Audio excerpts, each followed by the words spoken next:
Bonjour, je suis Elisabeth Huttinger de l'initiative 2020. Notre mission est de mettre en œuvre des projets interdisciplinaires qui transforment les découvertes médicales et scientifiques en applications concrètes pour les pays en voie de développement. Les études environnementales du Dr Tala Diao, d'Armand Curis et de Kevin Lafferty et des équipes de recherche de l'Université de Californie à Santa Barbara ont montré à quel point une perturbation de la chaîne alimentaire aquatique causée par une espèce envahissante comme cette plante colonisatrice ou par une barrière aux migrations naturelles comme les barrages peut avoir des conséquences dramatiques sur les transmissions parasitaires. La bilharziose est la 4e maladie des plus répandues dans le monde. La larve parasitaire est transportée et transmise par un petit mollusque aquatique.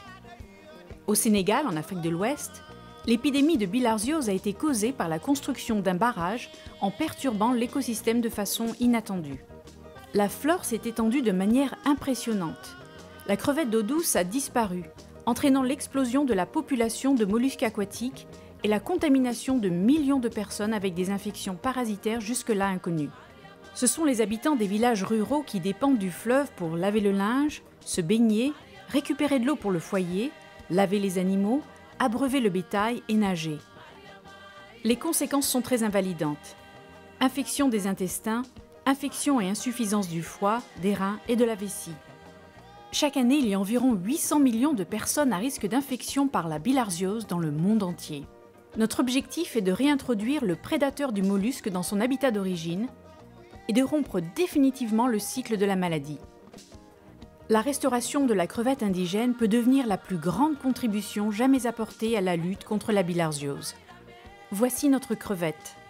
C'est une espèce de crevette géante, aussi appelée langoustine du fleuve, qui a quasiment disparu du fleuve à la fin des années 80. En voici une des seules qui reste dans son milieu naturel. Sans ce prédateur naturel, la population de petits mollusques aquatiques a explosé au même titre que la bilharziose. Notre modèle de recherche est très simple. Nous avons déparasité 700 participants avec un traitement de praziquantal, aussi bien les groupes testés que les groupes témoins afin de démarrer avec un taux d'infection de 0%. Et maintenant, nous observons la propagation de la maladie 4, 8 et 12 mois plus tard. La bilharziose atteindra significativement moins de personnes dans les groupes protégés par les crevettes. Notre crevette est très connue pour sa consommation de mollusques. Elle peut en manger chaque jour plus du tiers de son propre poids. C'est pendant sa période de croissance qu'elle est la plus vorace, car elle doit se constituer 12 nouvelles carapaces avant d'atteindre sa taille adulte. Or, l'immense besoin en calcium entraîné par cette succession de mues ne peut être comblé que par l'assimilation d'un grand nombre de coquilles de mollusques, car la concentration en calcium dans l'eau du fleuve est par ailleurs complètement nulle. L'Agence nationale de l'aquaculture du Sénégal nous a mis à disposition une écloserie de poissons prête à l'emploi au niveau de l'embouchure du fleuve Sénégal.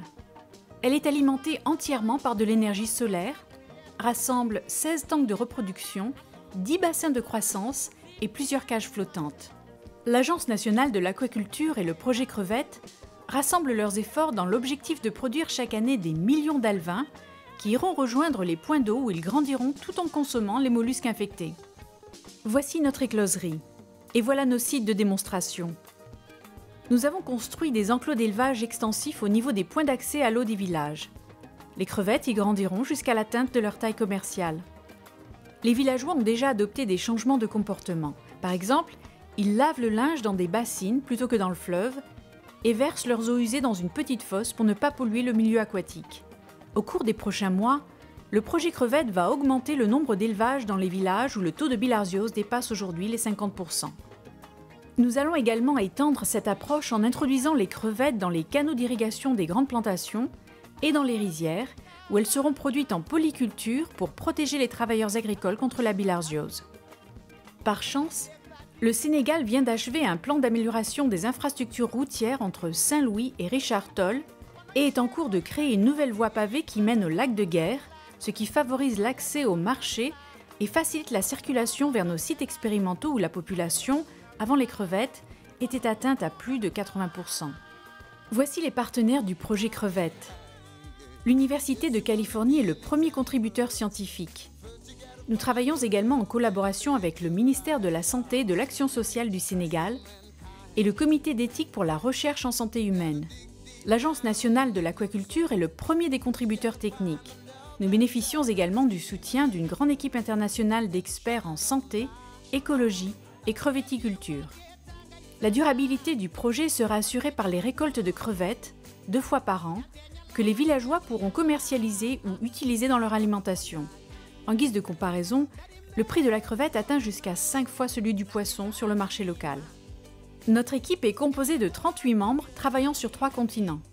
Nous prévoyons de déployer le projet en pêcherie durable partout où la construction de barrages a modifié l'écosystème et entraîné la bilharziose.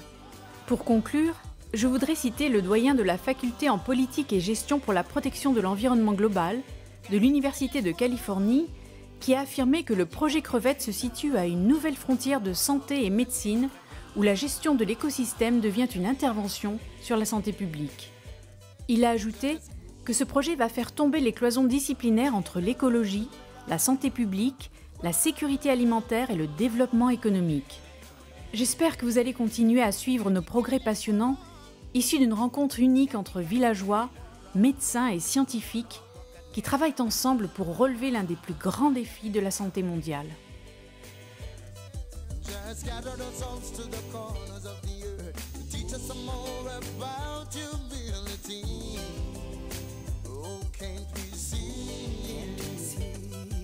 Denied ourselves our blessings. In this time we learned our lessons that we should serve the Almighty. Degaral makogi takawal mwatayi ni wa Dakar Niger devon Africa. African bolole ñu bolé xol yi ñu liggéey. African bolole